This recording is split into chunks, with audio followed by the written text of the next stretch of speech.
thumbs up. Hello. Good evening. I'm so excited to be here. When my husband got home, I said, I feel like it's Christmas morning. I'm just waiting to open the presents. It's been so fun. I think they need to ask me like last fall because it was supposed to be in January. And so it's just been, Lord's timing is always perfect, but just so excited to be able to share with you guys tonight. I feel so honored that you have invested time to come here to invest in you, to allow the Lord to just speak to you. And so if it's been a busy week or a busy day like I have had, I think we just need to take like a real deep breath and let's do it again. Let everything go and anything that is coming up, just allow yourself to be present in this moment to see what God has for us. Well, I am Debe Loeber, and I am married to my Prince Charming, Lane, almost 28 years in June.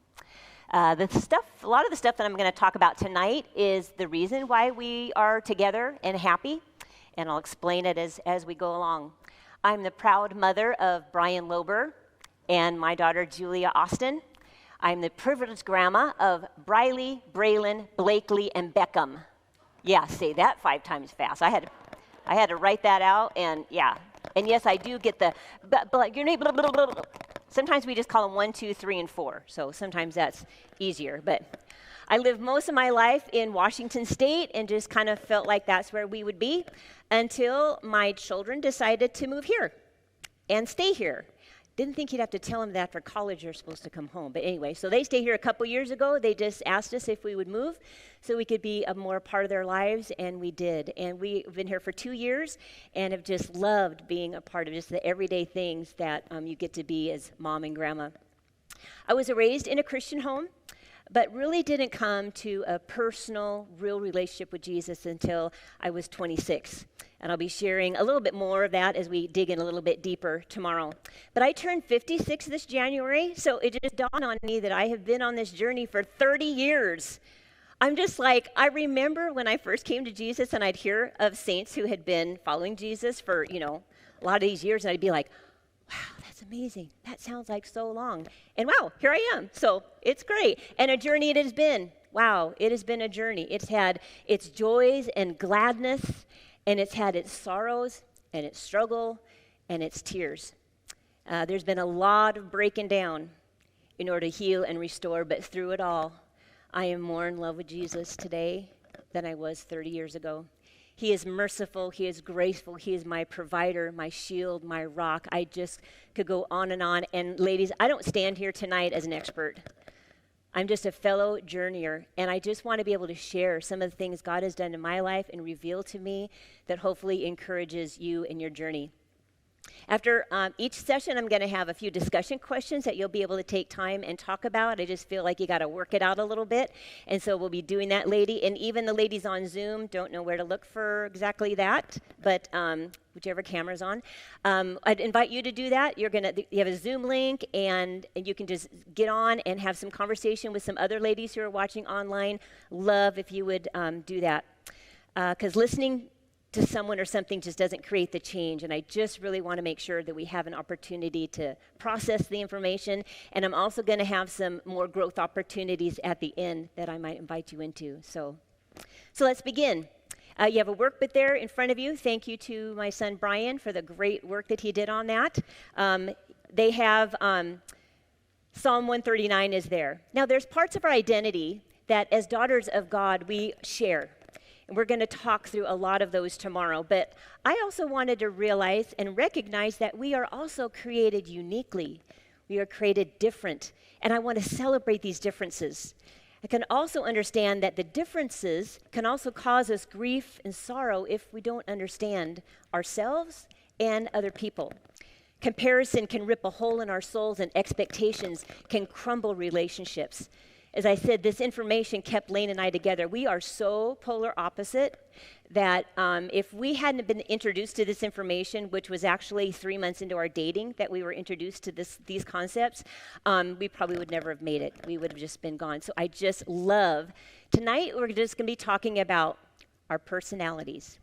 Now, I know some people are like, and they bristle because they don't want to be pigeonholed, and they don't want to be put in a box, and they don't want to be told how they are. And I know that we're all extremely unique, but there are some commonalities that we share. And again, like I said, this was so pivotal to my growth because I didn't understand that I was made uniquely who I was. And so I just wanted to kind of go through this. It's also kind of fun because we'll laugh at each other, at ourselves. Right? Okay. So each of the personalities that we're going to talk about have positive strengths and negative strengths that we just need to be aware of and ask the Lord to kind of help as we grow.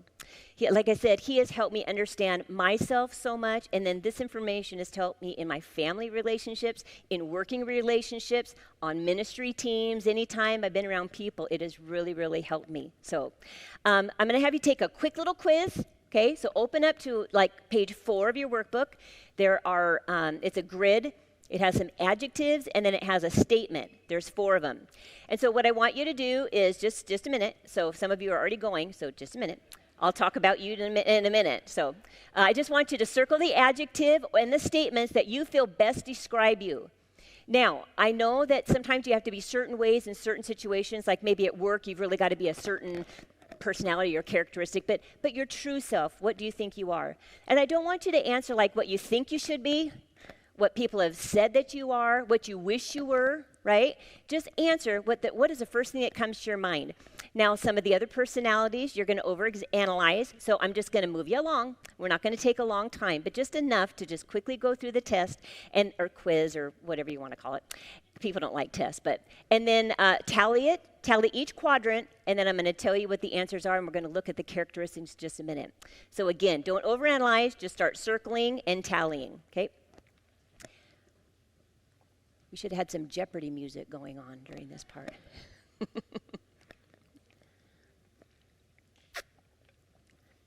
Don't ask your neighbor what they think. Don't circle it for your neighbor.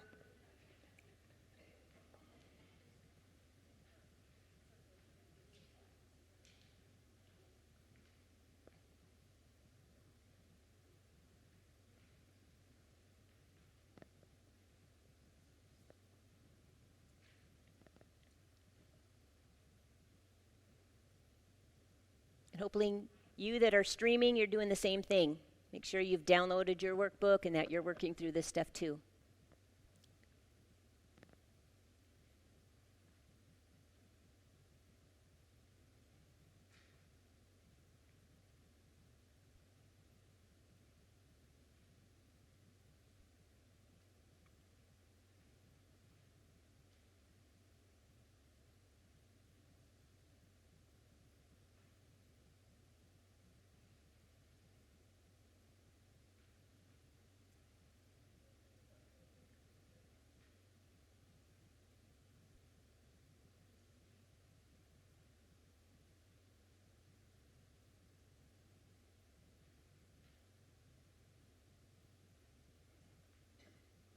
Is there enough light out there for you ladies to see, to be able to see your workbooks? They can turn it up if we need to. Is it okay?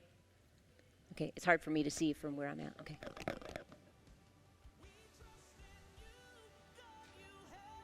Okay, about 30 seconds more. Okay, I know what you are.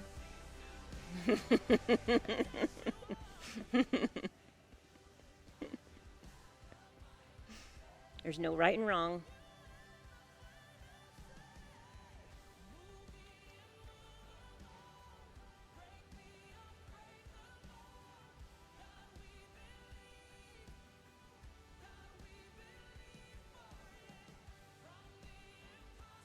Okay, go ahead and tally up each quadrant.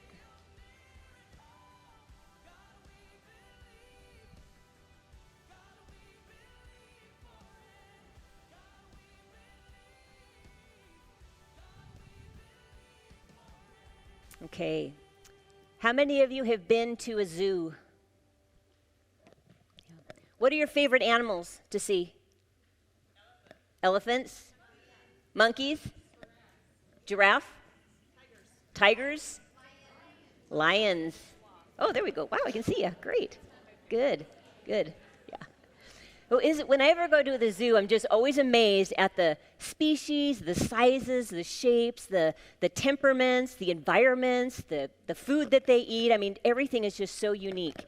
And the zookeeper has to understand which animal needs what, right, in order to have a safe and healthy environment. Well, the same is true for our personal zoos. We have family zoos, we have work zoos, we have ministry zoos. Anytime people get together, we have a zoo. So what we're going to do is we're going to look at 4 main personalities that have an animal attached to it.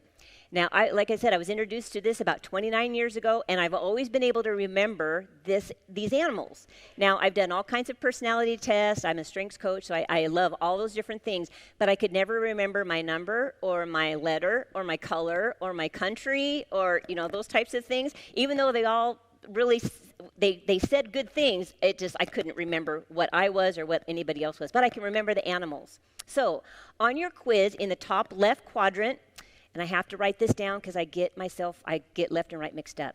Top left quadrant, L stands for lion. Top right quadrant, B stands for beaver. Bottom left quadrant, O stands for otter.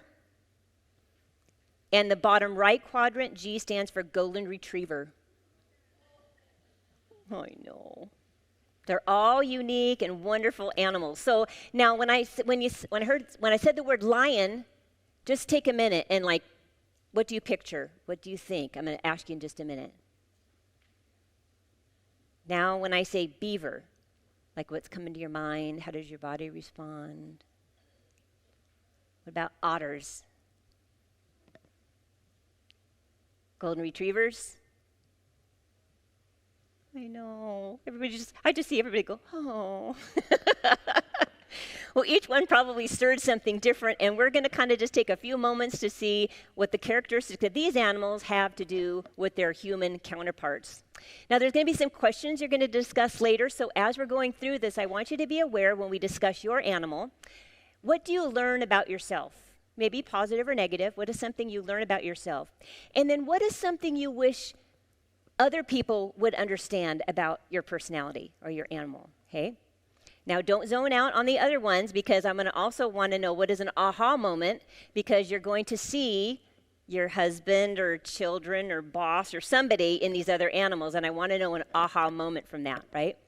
So when I said lion, what were some of your now, for those of you that are in the chat, I'm going to ask first, who are our lions? And if you're watching online, if you write in the chat, I want to know who's our lions. Raise your hand.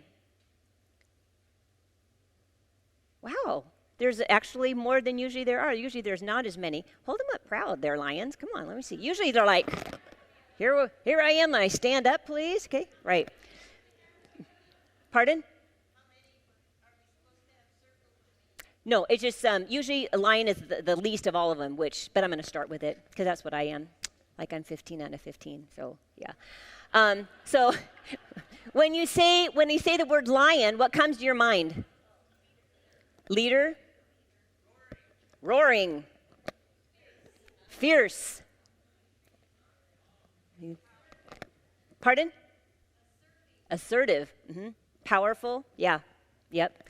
So let's look at 7 characteristics of a lion. Again, for those who I want you to think about it, and then I'm just going to see at the end if you kind of agree if some of these things are right. Lions are, number 1, they're born leaders. Lions like to be in charge. They usually gravitate to those leadership positions in the workplace or at church or anywhere. And if they're on a team or in an environment that doesn't have a leader, or maybe not a strong leader, they'll kind of take over. I was 18 years on staff at Puyallup Nazarene Church before we moved here.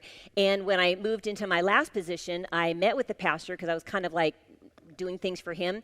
And I just let him know, if you don't have a very specific guardrails on my job descriptions, I will take over the church. I just need you to know that. And he laughed, but I was serious. I mean, I just needed him to know that they take over. And there were times where I had to go and he had to kind of back me off. So they're self-motivated. They resist being controlled. Yeah. So how you say things, my husband has learned this. Yeah, how you say things. Don't tell us what to do, right? When we were young, we were called bossy or bratty. Today, the politically correct word is strong-willed.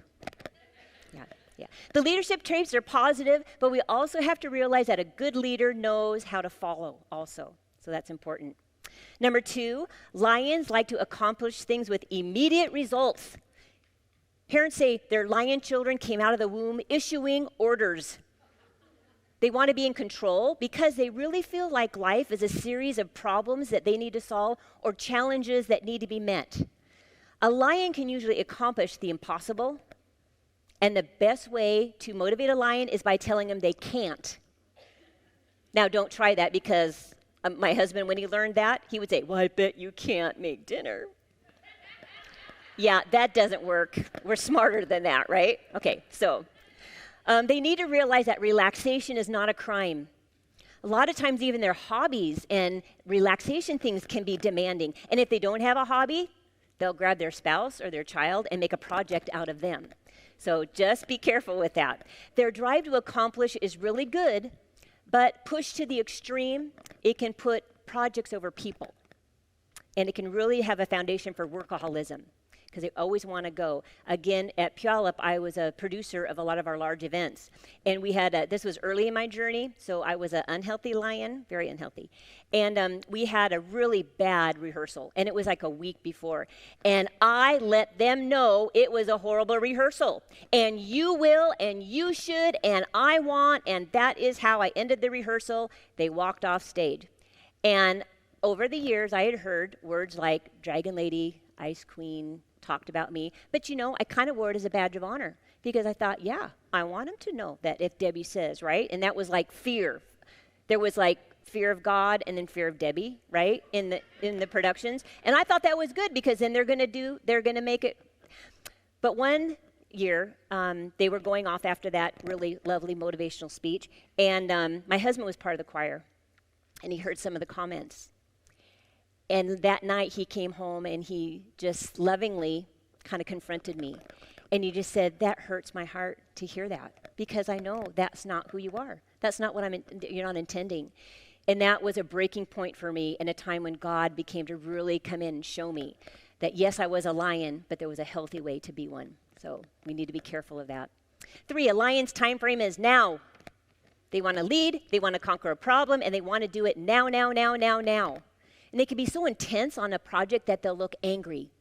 People used to say, why are you angry? And I'd be like, I'm not. But I was like so concentrated on something that, you just furrow and everything, and you can just really look angry. So that sense of nonverbal intensity can keep people from approaching you and even like asking questions that they need to ask. Now a lion kind of knows it and can kind of use it as a shield for stupid questions or interruptions that they don't want. Okay, so you need to be aware of that because, yeah, you can kind of control the people like that, but you can become isolated and resented because of that. So just be careful with that. Lions are decisive. They'll make their decisions quickly, with or without all the facts, and without asking people oftentimes, which in a crisis situation can be really helpful. Lions, they'll just get going and they'll just make it move. But in relationships, that can really be disastrous. 5, lions want Reader's Digest length communication. How many do not know what Reader's Digest means? If you don't, write Twitter. You can tell how long I've done this talk, right? Lions don't like small talk. You'll hear them say something like, what's the point? Or what are we trying to solve here? What's the plan? Meaningful conversation to a lion is short sentences, getting and sticking to the point, and then getting on to doing something more important like doing something, not just talking about it. But a lion needs to make sure that they are good at listening, not just hearing, listening closely to what other people are saying with acceptance and not just jumping in with a lecture and a solution. So our tone of voice, our word choice, the timing of when we say things is just so important, and we need to learn that. And we need to learn that other personalities need that small talk to connect. So when I was at Puyallup, I worked with a worship pastor who was just very relational. And so we would have our weekly meeting, and I would walk in with my agenda, and I'd sit down, and I'd be like, okay, we need to, and he'd say, hi, Debbie, how are you? Good, yeah. I think we need, how's Lane? Good, he's good. I think we need, how's the kids? Good. The dog is good, the neighbors are good, everybody's good. Yeah, they're good. And after a while, he finally had to just say, Debbie, I need some of that small talk to get into the conversation and to have our meeting. So we finally had a meeting of the minds, and we realized that when he called the meeting and I was in his office, we would start with small talk. And ladies, this is how bad I was. I'd have to write down some questions because I really didn't need that connection. Not that I didn't care about him, but I didn't know how to start a meeting with asking questions, so I would write down, how are you? How is Lisa? I would just write those questions down. And then I would even say, is this enough? Have we connected? Kind of a thing. And so just being aware of that. And then when he would come to my desk, he would know, don't ask me, just ask me the question and then move on, right? So there can be balance and there can be consensus. 6, lions often feel challenged by questions. Sometimes when you ask, especially an out-of-balance lion, they can interpret it as a personal challenge, not just a reasonable request for information. And then many times they'll marry a golden retriever or a beaver whose natural bent is asking questions. So a lion just has to realize that it's a clarification, not a challenge to your authority, okay? And if married to, working with, or raising a lion, your word choice and tone are also very important. Ask them, giving them the benefit of the doubt that they've thought about it. Don't just go like, why would you, why are we? Maybe say something like, wow, I think I like this, but could you expand on this? Or could you help me see? Those are questions, right? Instead of just challenging our authority. Because lions take pride, pun intended, I thought that was pretty good, on our leadership and decision-making skills. So a perceived challenge can be met with a roar and stubborn digging in. So 7, lions are not afraid of pressure or confrontation. In their challenge for accomplishment and quick decisions and instant communication, lions can put a lot of pressure on themselves and others. And most other personalities are uncomfortable with that type of pressure, but a lion thrives on it. It actually motivates them to be under tension and under pressure. Whoops, did I go off? No? Okay, not yet? Oh, okay. Oh, I gotta hold something? That's not gonna work. I can't talk if I can't move my hands. I know. Oh, how are you, Doran? Oh, you're one of those. Okay, I'll remember. I am doing better. This has been 30 years in the making. Lane's doing great, and you have his number, and you could give him a call if you'd like. Yeah. Oh, okay. Okay, do I shut it off?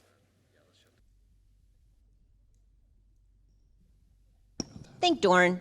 Isn't it great that he's here? Yeah. Even though he asked me a question. No. Let me see. So we can really be intimidating, and we don't really mean to. And so it's important to get some feedback. So the other personalities kind of give us a gauge by saying maybe like, I'm kind of sensing that this deadline, this situation or this discussion, I'm starting to feel a little intimidated. Not you're intimidating me because, well, that's not my problem, right? No, but I'm feeling intimidated. And it just helps us to realize that we just need to back up.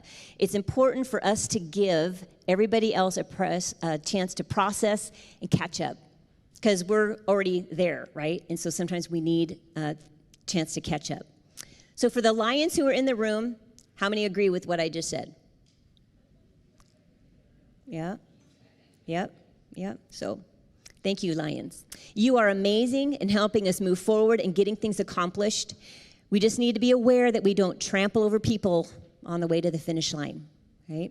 So let's give our lions a hand.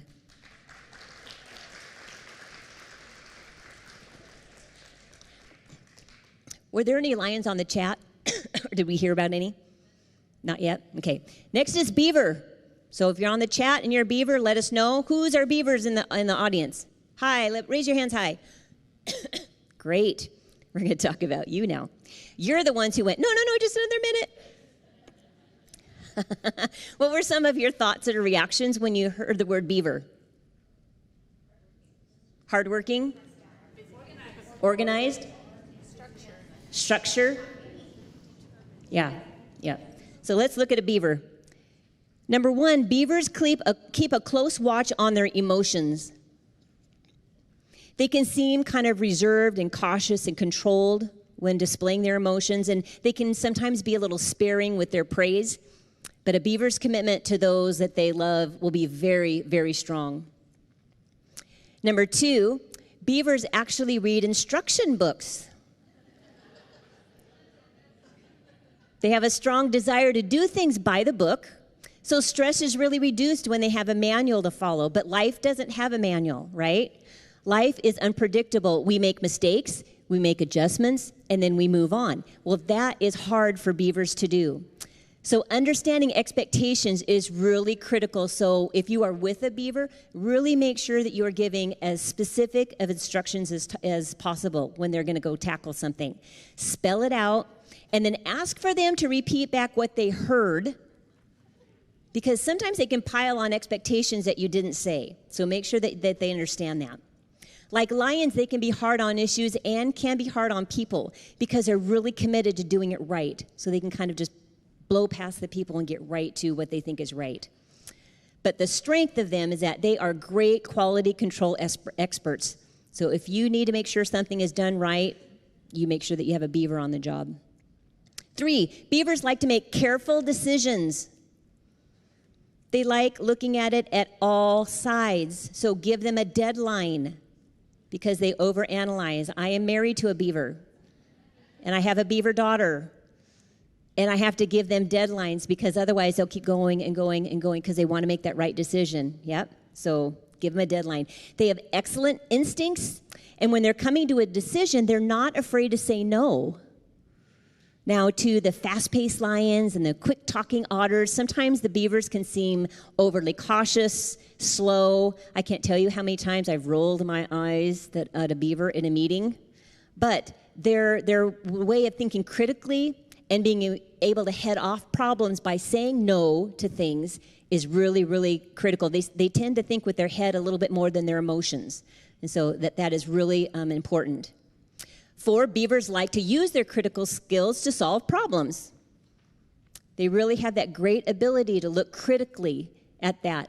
Just a caution with that is that making sure that they bring the people quotient into that. Sometimes they can just be doing things and they forget that people are involved or what the effect would be on people. And so just making sure that they have that in there.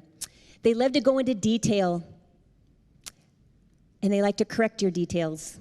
So when I'm telling a story, I'll be talking about last Tuesday night, and Elaine will go, oh, it was Monday. Okay. Last Monday night, we were going to this one place. No, it was this other place. We were going to this other place, and yeah.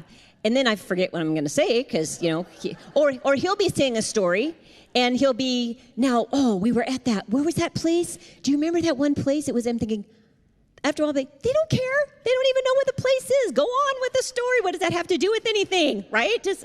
So, yeah. So they can go into a lot of detail. Now I just have to give him the look. And he knows to just, I'm telling my story, just, it doesn't matter, right?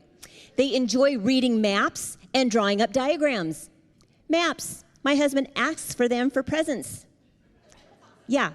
So I think it was our 2nd or 3rd anniversary. We were getting away, great bed and breakfast, away from everything. This is before cell phones, so they didn't have telephones, they didn't have TV, nothing. We were so looking forward to getting away. So I was unpacking, and I can't remember the exact circumstance, but we needed something or had a question, and he was going to run down and ask about it. And I got done. I kind of rested a little bit, and I just thought, man, it's been like 45 minutes. Where's he at? Well, I'm nervous and thinking something bad has happened. I go downstairs. Oh, they have a side room with maps. And he was so enthralled. I tell you, he was just like, I come to him and said, what are you doing? Look at these maps. And he's no idea that the wife has been up there waiting for him, that this is your anniversary time. You're spending it with the maps. Yeah. It's funny now, but it took most of the weekend to let that go. If they respect and appreciate you, they're going to be as loyal as the other more emotive ones. But if they're unhappy with you, beavers can use their perfectionistic bent to become critical. They have this internal thought that what they know and what they do is right. And they don't often communicate it because they just assume everybody's thinking the same way. And they can have a bit of a one and done attitude with people if they've made a mistake or don't do something, because they just think, you'll hear them say something like, well, they should have known. Well, they should have done, and then they just go off. So just, again, understanding not everybody thinks the same way that you do. They also have an inner intensity level that can keep people away. So again, just being aware of what our faces are doing or how our body language is when we're around other people. Number 5, beavers live by the motto, let's do this right. It fuels their orderly, by-the-book manner. And by doing things right, precision and accuracy is so important. And that's why expectations are very important. They really want to understand what is right so that they can achieve it or produce it. And their natural strength for spotting things that are wrong can really head off mistakes. But it's important to understand what context to do that in. There was a boy who went away to college, again, before the internet, and he actually wrote letters home. And after a while, he stopped writing letters, and his dad called him one day and says, man, it's been a while since we've gotten a letter. He said, yeah, Dad, I won't be writing any more letters. Because if you call me, I'll talk to you, but I'm not writing any more letters. Well, to come to find out, his strong beaver mother would take her red pen, correct any mistakes, and mail it back to him. In her mind, she was doing something good. She was helping him. She was just setting things right. But for him, it just crushed his heart. So just be aware of the people behind what the rightness is to you. Number 6, beavers tend to turn their anger inward. Out of all the personalities, beavers are prone to times of depression, the associated physical problems, and even suicide. Because depression is often described as anger turned inward. While lions will roar and an otter can verbally attack, a beaver will take what they perceive when they're making mistakes and they'll turn it inward. And so while they like to have clear directions and they want to be able to ask questions, they really need a strong sense of support and a very non-critical atmosphere in which to work. Beavers will slow down under pressure. Okay? If they think that they're failing or they're a little bit nervous about anything, they will get slower because they don't want to make that mistake. So they need calm assurance, open door policies. They usually won't ask for help. They'll just kind of retreat into themselves. So just, again, it's good just to kind of encourage them, right? Just encourage them. If you work with the beaver or no one, encourage them along the path so that they know they're in the right path. And sometimes you won't feel like you need to do that, but just letting just those little droplets, again, just making sure that they're hearing what the expectations are and they know that they're doing a good job as they go. And then praise their character as well as their accomplishment, that they realize that who they are is just as important as what they're doing. Help them take the pressure off themselves. They don't have to do everything 100% right. It's okay to fail. In fact, failing, you only learn when you fail. So it's okay to do that. It's okay to ask questions, okay? So just, again, just helping them to see that. If you have working with a beaver or, again, living with one, their inner sensitivity to criticism can be really strong. So when you need to maybe correct them or talk with them about something, sandwich it. And we've heard this before, that you encourage somebody and then say something and then encourage them. But I would go a step further, is making sure later on you're checking in with them, because all they're going to hear is that criticism. And so you want to just make sure that you're reiterating over and over again that, they're wonderful, you love them, they're doing a great job, those types of things. Just keep checking in with them. Sometimes we overlook them because they seem so confident and self-assured. And since they're kind of sometimes sparing with praise, we don't feel like they need it. But their inner battle, they really do need that encouragement. And 7, beavers tend to focus on the past. Again, one of Lane's favorite games is, what were we doing a week ago? Especially when we go on holiday. We'll come home and he'll say, where were we eating last Monday? What did you have? Do you remember what you had? He'll go back for our anniversaries. Do you remember our first anniversary? Where did we go and where did we eat?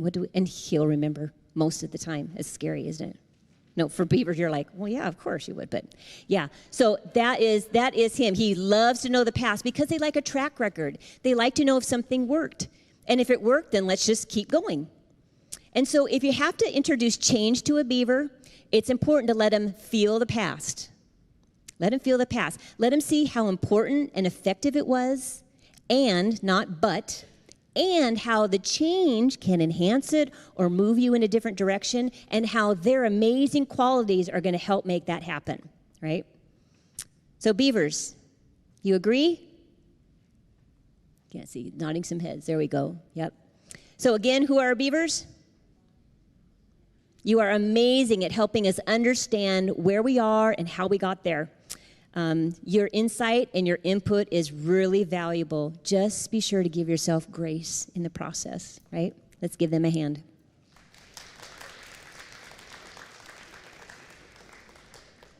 Okay. Were there any on that chat? Were there any? They're just not coming. They're just not.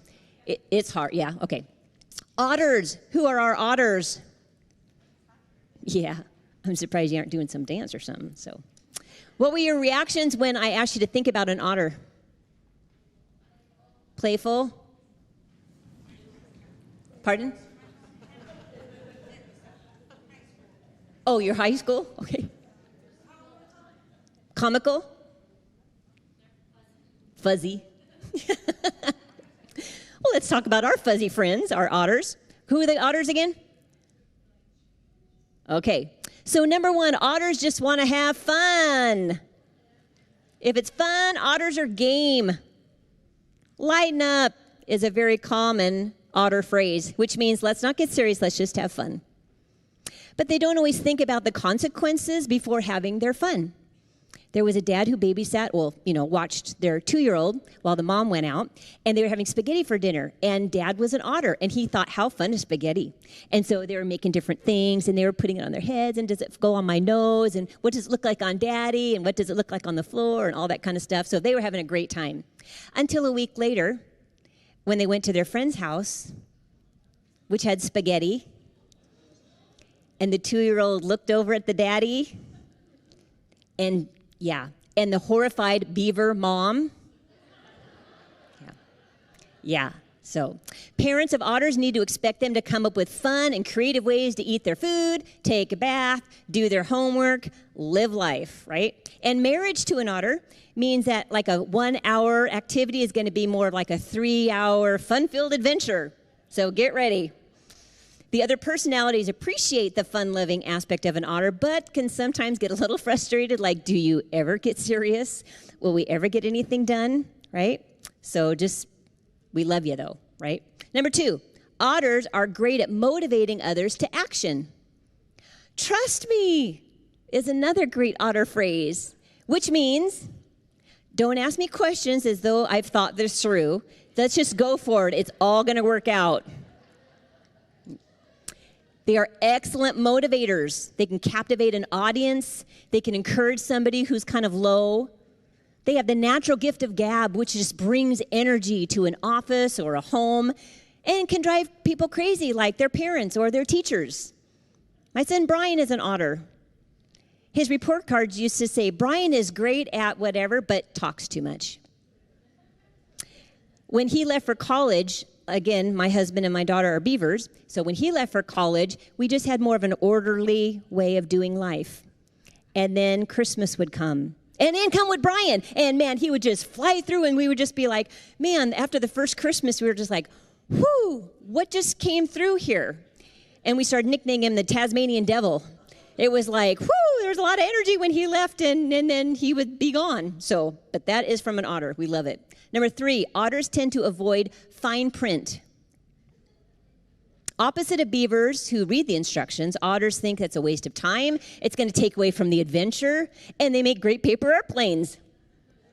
Okay, which cannot be the best idea when you're trying to change the oil and you unbolted the transmission fluid.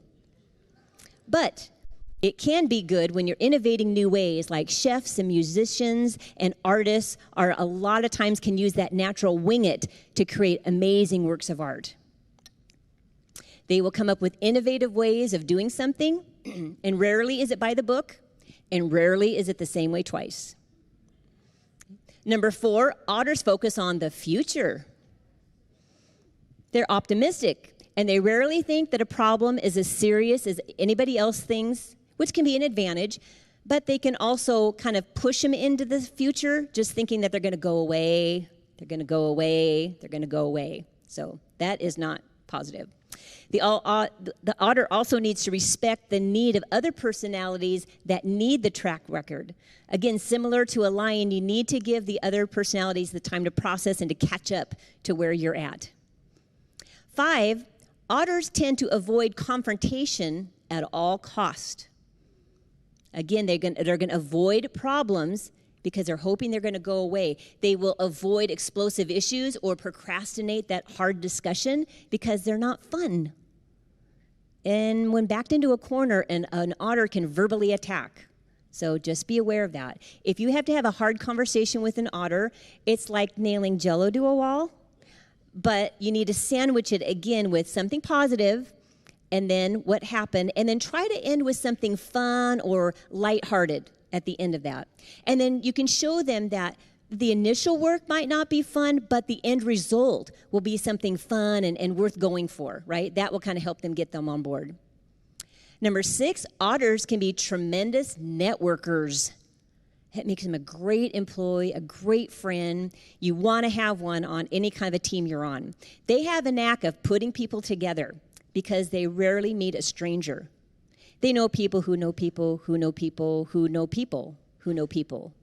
And so when you need to have anything, they'll know that plumber. Or, oh, I know a person who, and oh, I know a person. And when they come into a room, they probably know everybody. Now, they probably don't know your name. That's why they say, hey, buddy. Hey, sweetie. Hey, how you doing, dude? Right? Because they don't remember your name. But that's okay. 7, otters are very susceptible to peer pressure. And this is at every age. It's not just a teen thing. They have a deep need to be liked by everyone, and they want to be a part of a group.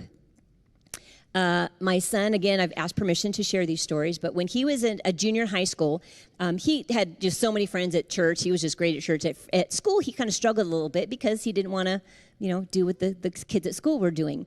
And he wanted to go to a dance. And we usually didn't like that, but we just thought, okay, we're not going to die on this hill.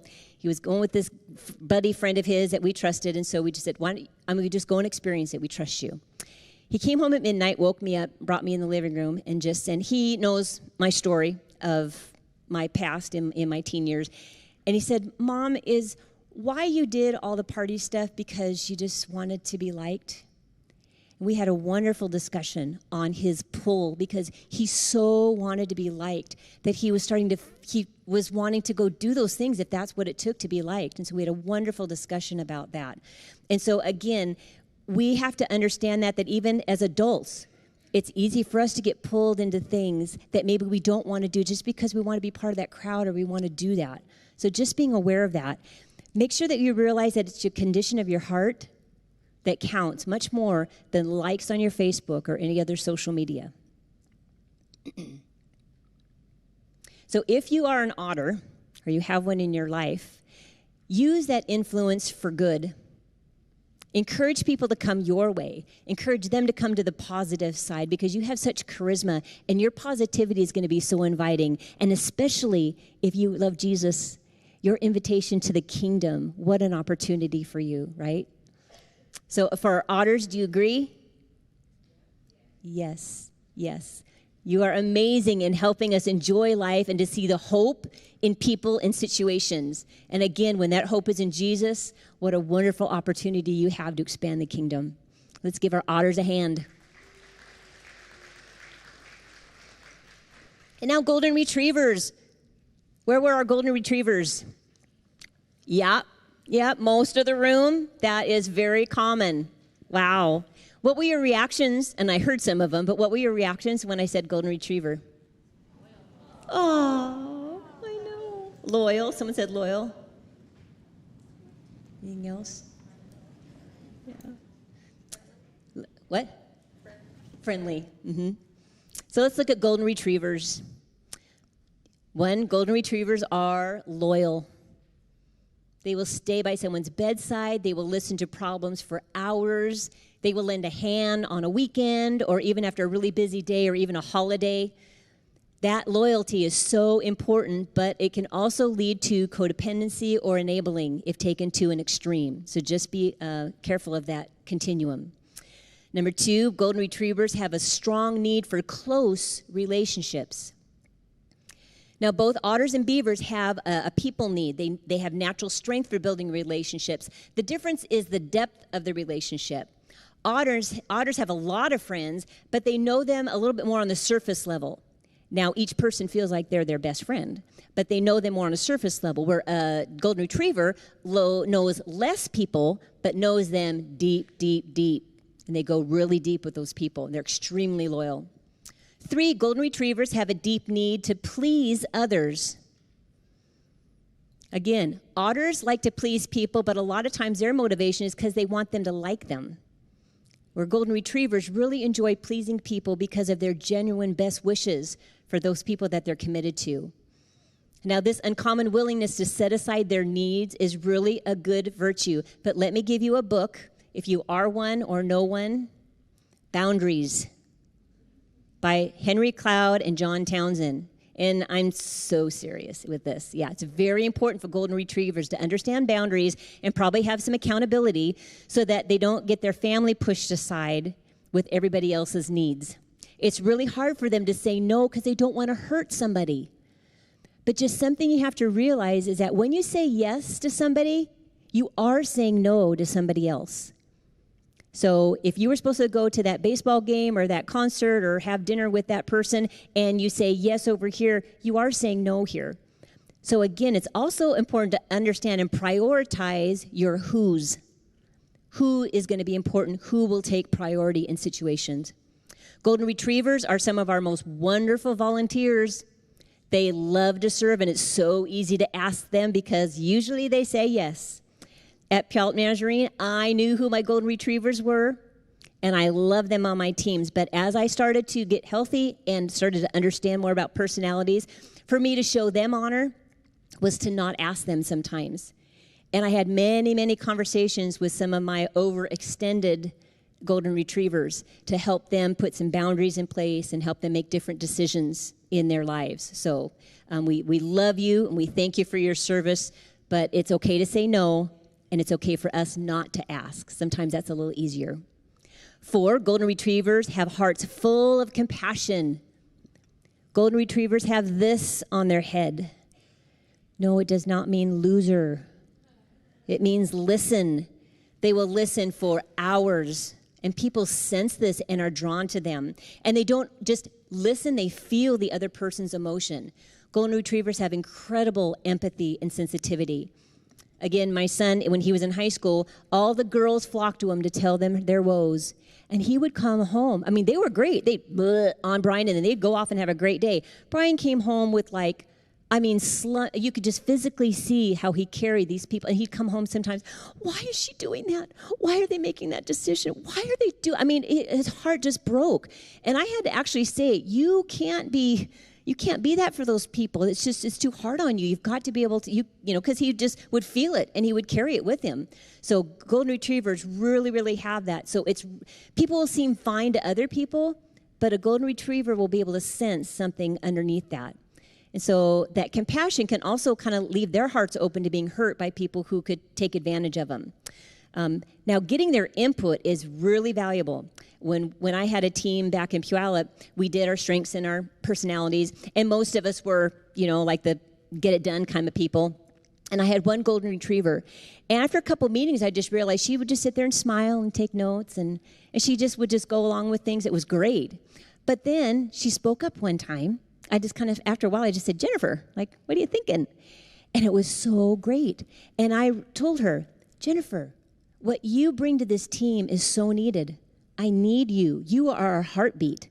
The rest of us get things done. We can plan it. We can execute it and all of that. But you're the one who will help us understand how it's going to affect so-and-so or how we need to do something in order for them to come on board in that. And so, man, I always made sure if she didn't say anything, by the end of the meeting, it was Jennifer's time. And I actually wrote it on my agenda because I wanted to make sure I didn't forget to get her input. So your input is really important. Make sure that when you're asked, golden retrievers, that you say, because you're important. Golden retrievers define the word adaptable. They're usually attracted to opposites, and they will adapt around the person's personality. So if they're married to a lion, they will usually try to go along with the impulsive decisions and things like that. And it can be a real strength, but it can also be a weakness if they allow any kind of controlling or abusive behavior. So that would not be, we don't want that. 6, golden retrievers often react to sudden change.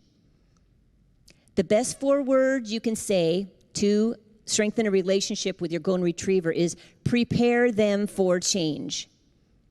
Lions and otters, we love change, we thrive on change, and not just like, I think I'll order something different at this restaurant. No, it's like, hey, I took a new job across the country and we move tomorrow. Now, golden retrievers will try and adapt and agree. But if it's a pattern, it can really injure their feelings and stamp out. They've got a real deep sense of fairness, and they don't really like to be left out of that decision. So they can feel used by having to go along with everybody else's decisions without kind of having a part in discussing it. So don't just assume that their adaptable manner means they have no opinion. They'll fall into step, and they'll be fiercely loyal, but sometimes they'll pay a high emotional price for it. Oftentimes, you don't know that something is wrong until they've reached the saturation point, and then it's too late sometimes. I think we've all heard of that beautiful woman and her family, and she was just so loving and so giving and everything, and all of a sudden she took off. And you're like, what happened? She was at the saturation point. And so just being aware of that, really making sure that you ask them what's going on in their hearts. Instead of coming home and saying, hey, guess where we're going tonight? Try coming home and saying, hey, you know what, tomorrow I'd like to go out for dinner. Where would you like to go? And don't take, I don't know, I don't care for an answer. And I've actually asked this because I've been around a lot of golden retrievers, and I'll say, honestly, you really don't care? I mean, you honestly don't have an opinion? I mean, because I just can't even imagine. I always have an opinion for everything. So how do you not have an opinion? But oftentimes they really are adaptable. But let them know that you care about their opinion and value it, and you really look forward to hearing it. So make sure that you ask that. Again, give space for that answer. And then 7, golden retrievers hold stubbornly to what they feel is right. Golden retrievers are not wimps. They're very soft in their attitude and their actions, but they have incredible strength and incredible courage. They hold strongly to what they believe is right, and oftentimes they're the ones who lay down their lives for their convictions. So we hold very dearly to our golden retrievers. So our golden retrievers, raise your hands again. You agree? Yeah. Let's give a hand to our golden retrievers. You are amazing in helping us experience the heart behind what we're doing. You help us remember that there's people behind our tasks. Your loving and your serving heart is a blessing to all that you come into contact with. Now, in your there's another quadrant in your workbook. Just another way to kind of understand the zoo. You'll see task on the top, people on the bottom. So the lion and the beaver are both more task-orientated.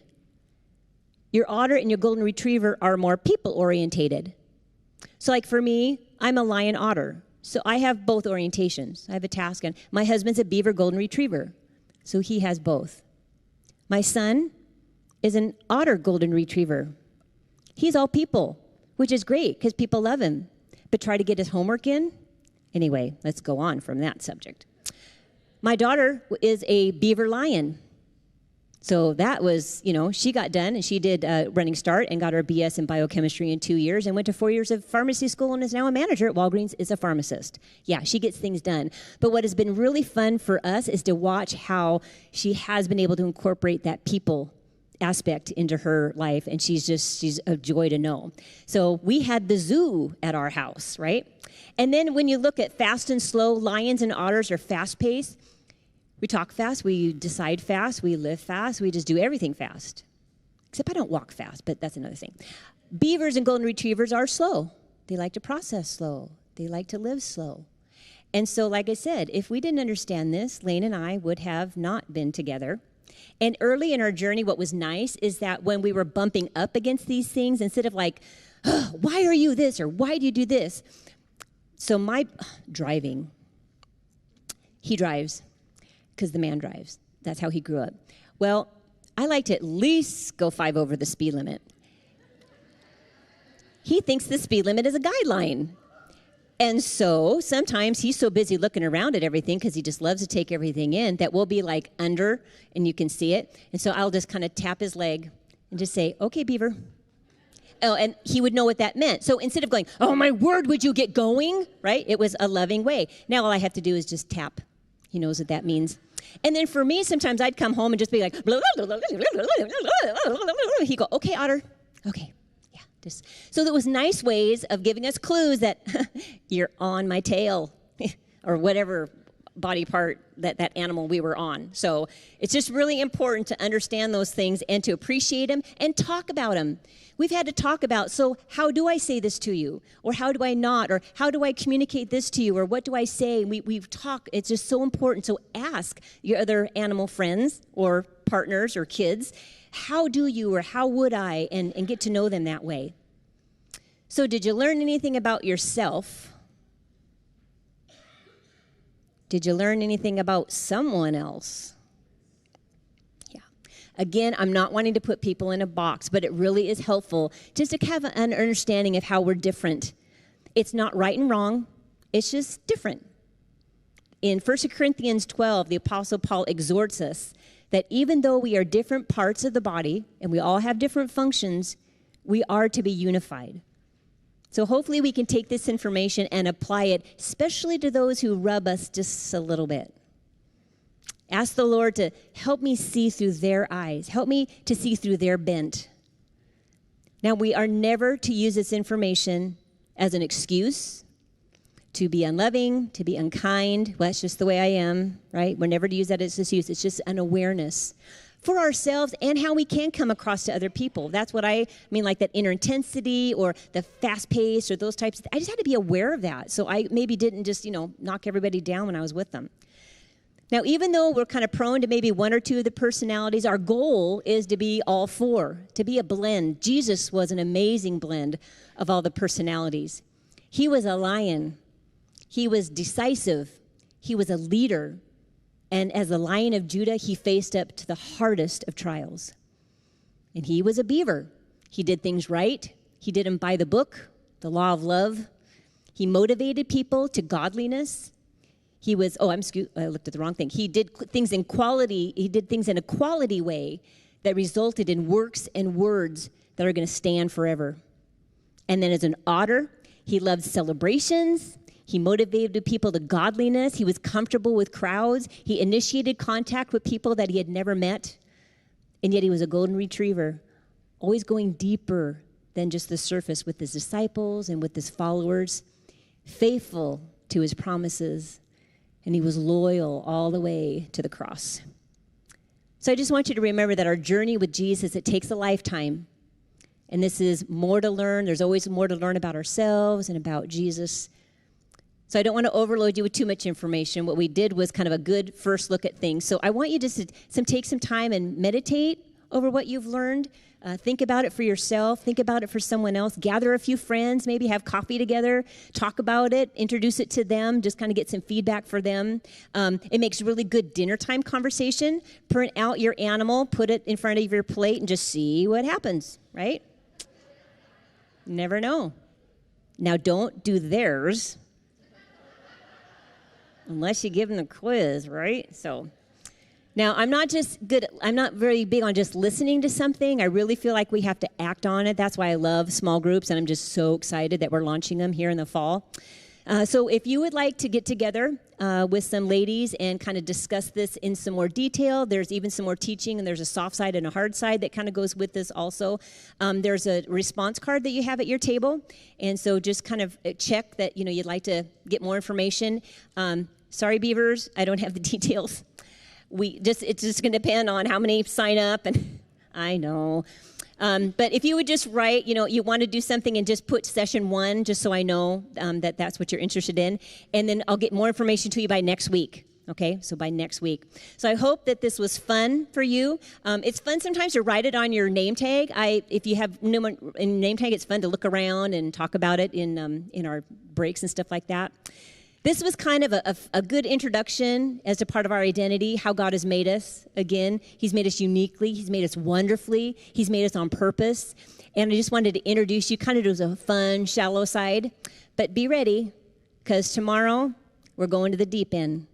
So if you need to wear your swimmer belt or something like that, just come prepared with it tomorrow. But I'm really excited tomorrow to be able to go into a little bit of deeper aspect of what those shared characteristics of being daughters of God are.